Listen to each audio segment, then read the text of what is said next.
Coming up, the Optus CEO resigns. So what's next for the company? We take a closer look at China's economy and the ASX one step closer to updating its technology infrastructure. We'll take a look at all of that next.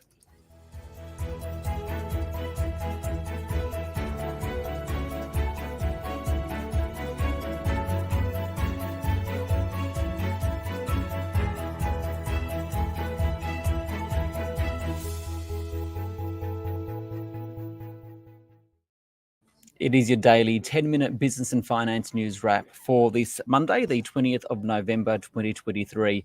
On market day, we'll speak with Raymond Chan from Morgans for the latest from the markets. But first to Optus, where its CEO, Kelly Bayer Rosmarin, has resigned after the outage last week. But will customers follow? Last financial year, the company actually added 435,000 mobile customers despite the 2022 cyber attack. And in the 6 months to September this year, it added a further 167,000. So what happens next? And who will replace as CEO? For all of that, I spoke with technology analyst Paul Budde. So what do you think are the qualities Singtel will be looking for in this, what it says is a global search for a CEO? Yeah, I mean, she wasn't a bad CEO. You know, if you look at the results of the company, she's done well. She's kept Optus, strong in competition with Telstra. And, in a situation like that, there was basically nothing wrong with her. But what you see, crisis can happen, disasters can happen, and that's where she really, really failed, yeah? So you do need then a stronger person, a little bit more an authoritative person.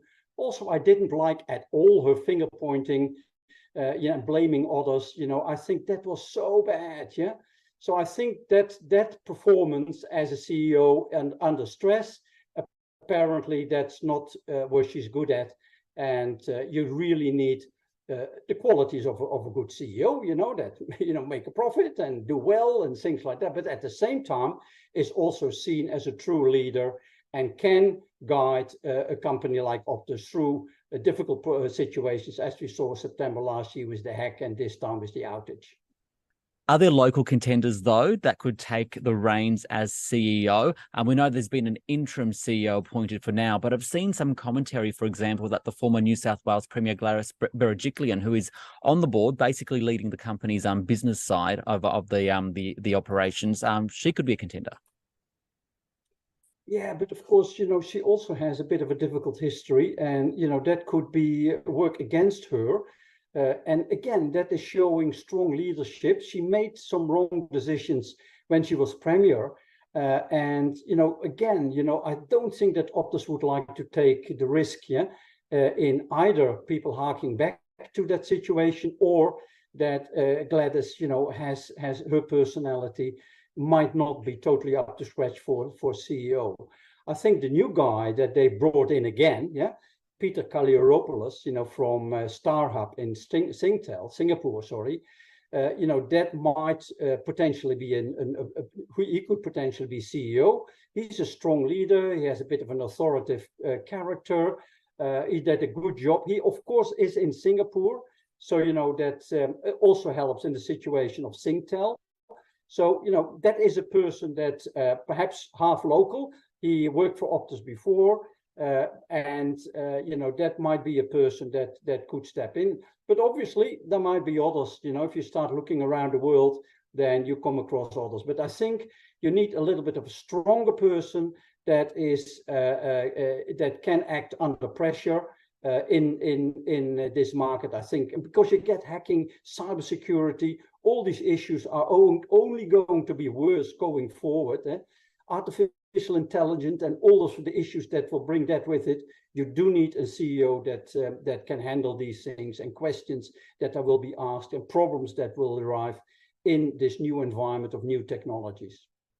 And finally, what do you think Optus has to do to improve its brand? What I found interesting was we heard from the CEO of Telstra a week or so ago where Vicky Brady basically said that, sure, we are seeing a rise in acquisition. So basically saying there are some customers moving from Optus to Telstra, but based on the previous experience of the cyber attack, that yes, we saw an increase in customers for 6 weeks, but it didn't have a material impact on market share anyway for Telstra.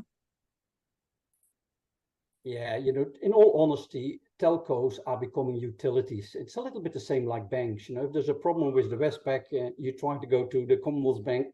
Does it make any difference? If you go from Optus to Telstra or to TPG, is it going to make any difference? So I think a lot of people will actually say, I'll stick it out. Yeah.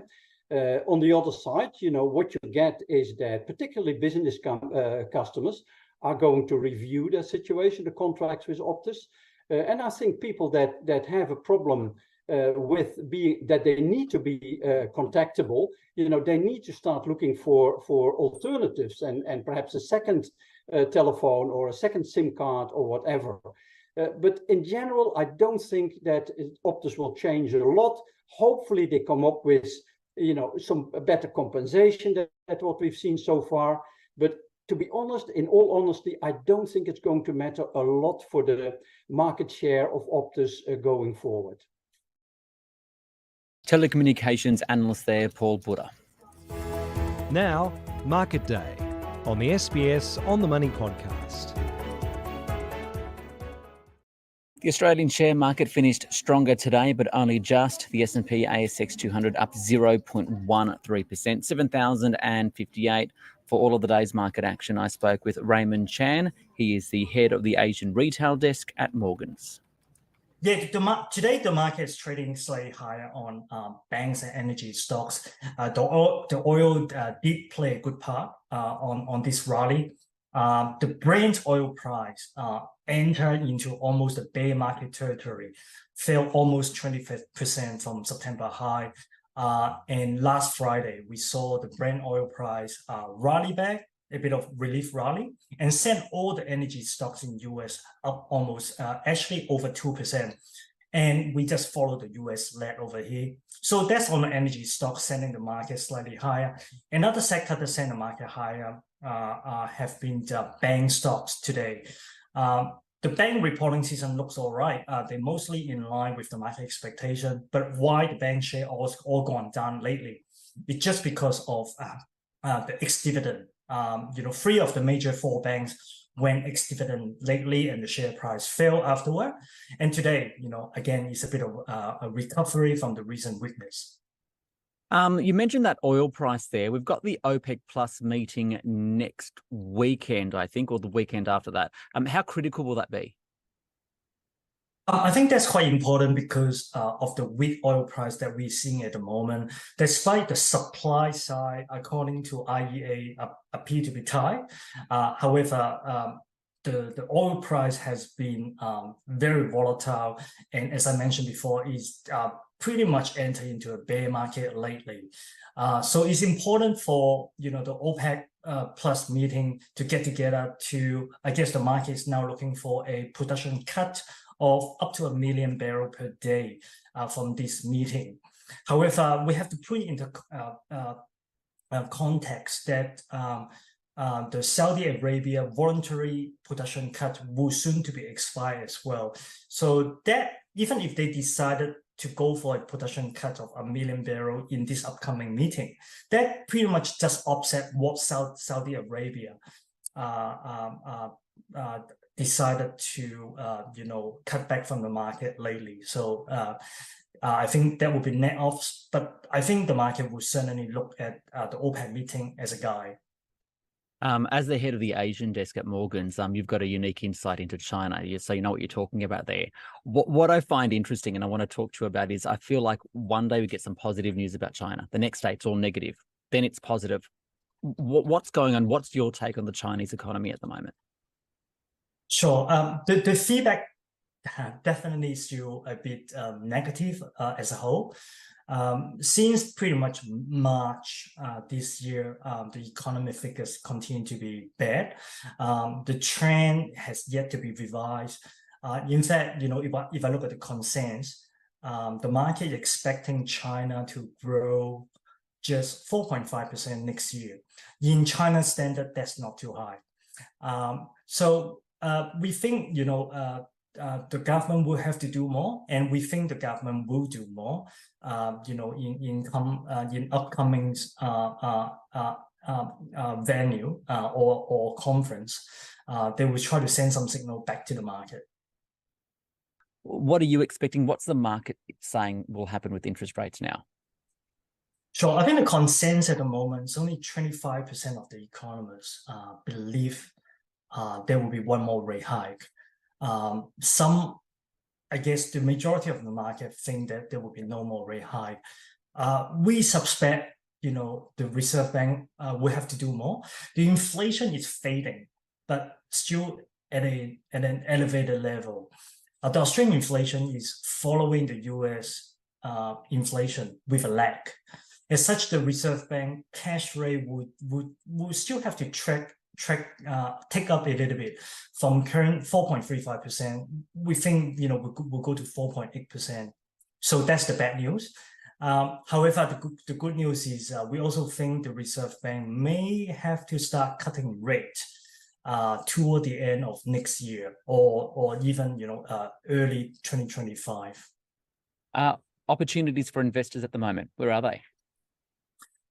We think diversified REIT looks pretty interesting. The REIT is, of course, the old property trust. By definition, the diversified REIT are those property trusts that own a diversified portfolio of office, shopping center, residential development, and industrial properties. After an extended period of underperformance, we think REIT looks pretty interesting, as most of them are now trading below the net tangible assets. And they have a relatively strong balance sheet. They all learned the lesson from the GFC. And importantly, they are about to go ex-dividend in about a month's time. So from which, a good example is Mirvac. We think, Mirvac looks pretty interesting. A quality diversified REIT trading over 20% below its NTA. In the past, historically, they're trading 10% above the NTA. Now it's 20% below. Pay around 5% dividend yield. Importantly, you are now buying a portfolio of properties from Mirvac at a discount and get the funds management business for free. So this is pretty unique, pretty interesting at the moment. And finally, I think a bit of an important trading infrastructure may finally get some sort of an update. It's the ASX CHESS replacement system. Can you tell us a bit about why that's important, and how does it impact traders and people like you, for example? Absolutely. I think ever since I joined the stockbroking industry some 24 years ago, we have been using CHESS. I don't see there's anything wrong with CHESS. CHESS is really reliable. It ensure our client holding can be visualized, can be transferred, can be put in a safe place. However, with the improvement of technology, of course, ASX want to move, with the market and have to modernize their system. One thing I think is very important is they look for real-time settlement.